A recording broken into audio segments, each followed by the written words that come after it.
আসসালামু আলাইকুম ওয়া প্রিয় দর্শক, আজকের ভিডিওটিতে খুবই বিশেষ গুরুত্বপূর্ণ একটি আলোচনা করতে যাচ্ছি। তাই ভিডিওটি অবশ্যই শুরু থেকে শেষ পর্যন্ত মনোযোগ দিয়ে দেখবেন এবং ভিডিওটি যদি আপনার ভালো লাগে তাহলে ভিডিওটিতে একটি লাইক দিবেন এবং আমার পরবর্তী ভিডিওগুলো পেতে আমার চ্যানেলটি সাবস্ক্রাইব করে নেবেন, বেল আইকনটি প্রেস করে দিবেন। প্রিয় দর্শক, আমার ভিডিওর আজকের যে টপিকটি নিয়ে আলোচনা করব সে আলোচনা সম্পর্কে সকল যুবক ভাই বোনদের পাশাপাশি সকল পিতামাতার সে আলোচনাটি দেখা অত্যন্ত প্রয়োজনীয়। কারণ যে বিষয়টি নিয়ে আলোচনা করব সেটি মহামারীর মতো ছড়িয়ে পড়েছে। ভিডিওটির শুরুতে কিছু প্রশ্ন। আপনার ছেলে বা মেয়ে ঘন্টার পর ঘন্টা কি ঘরের দরজা বন্ধ রাখে? যদি উত্তর হ্যাঁ হয় তাহলে একটু নজর রাখার চেষ্টা করবেন, কারণটি সম্পূর্ণ ভিডিওটি দেখলে বুঝতে পারবেন।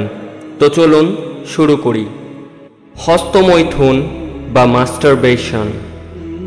হস্তমৈথুন বা মাস্টারবেশন এমন একটি প্রক্রিয়া যা মানুষ নিজের যৌনাঙ্গ নিজে মেহন করে নিজের যৌন চাহিদা পূরণ করে। হস্তমৈথুন বয়ঃসন্ধিকালীন পর সকল বয়সের মানুষ করে থাকে। এই হস্তমৈথুনের কারণে একজন মানুষের স্বাভাবিক জীবনের সবচেয়ে বেশি ক্ষতি করে। হস্তমৈথুন এমন একটি প্রক্রিয়া যা মানুষকে ক্ষণিকের সুখ দিলেও পরবর্তীতে শারীরিকভাবে একজন মানুষকে সম্পূর্ণ শেষ করে দেয়। যারা হস্তমৈথুনে আসক্ত তারা মানসিক ও শারীরিকভাবে নিজেদের ক্ষতি করছেন। হস্তমৈথুনের মাধ্যমে বীর্যপাত করা ইসলামে সম্পূর্ণভাবে হারাম। হস্তমৈথুন মানুষের জীবন যৌবন সব শেষ করে দেয়। হস্তমৈথুনের প্রধান কারণ হলো যারা অশ্লীল ভিডিও দেখে থাকে, যাকে অনেকেই ইংরেজি ভাষায় পর্নোগ্রাফি বলে থাকি। পর্নোগ্রাফিতে যারা আসক্ত তারা বেশি হস্তমৈথুনের শিকার। ইসলামে আল্লাহর নির্দেশ রয়েছে স্ত্রী ছাড়া অথবা স্বামী ছাড়া নিজের লিঙ্গ অন্য কোনোভাবে ব্যবহার করা যাবে না, এটা সম্পূর্ণ হারাম। যারা হস্তমৈথুন করে তারা মুমিন না, তারা কোনোভাবে মুমিনের মধ্যে পড়ে না। ইসলামে হস্তমৈথুন থেকে বাঁচার জন্য সঠিক সময় বিবাহ করা জায়েজ। সন্তান বড় হলে পিতামাতার দায়িত্ব সন্তানকে বিয়ে দিয়ে দেওয়া। তাছাড়া হস্তমৈথুন যারা করে তাদের এই বদ অভ্যাস ছাড়া সম্ভব না।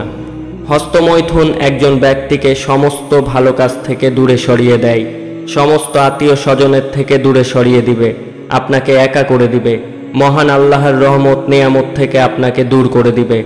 এর প্রভাবে আপনি দুর্বল হয়ে যাবেন, বিষণ্ণতায় ভুগবেন, কোনো কিছুতেই মনোযোগ দিতে পারবেন না।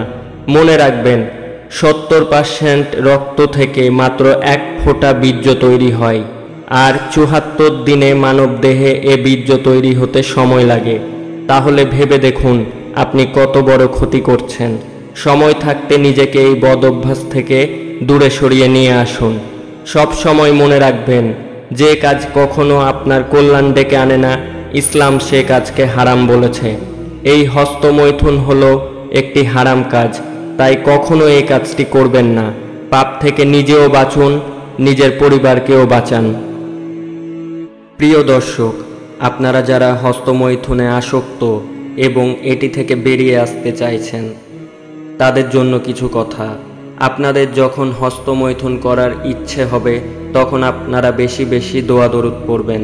সবসময় নিজেকে অজু রাখার চেষ্টা করবেন, বেশি বেশি ইস্তেগফার করবেন, নামাজ পড়বেন, নিজের বেশি বেশি যত্ন নেবেন, স্বাস্থ্যকর খাবার খাবেন, মসজিদে সকলের সাথে জামাত আদায় করবেন, সবসময় সকলের সাথে সময় কাটানোর চেষ্টা করবেন।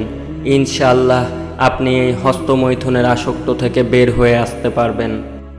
তো প্রিয় দর্শক বন্ধু, আজ এই পর্যন্ত। আমার ভিডিওটি শুরু থেকে শেষ পর্যন্ত দেখার জন্য আপনারা সকলকে অনেক অনেক ধন্যবাদ।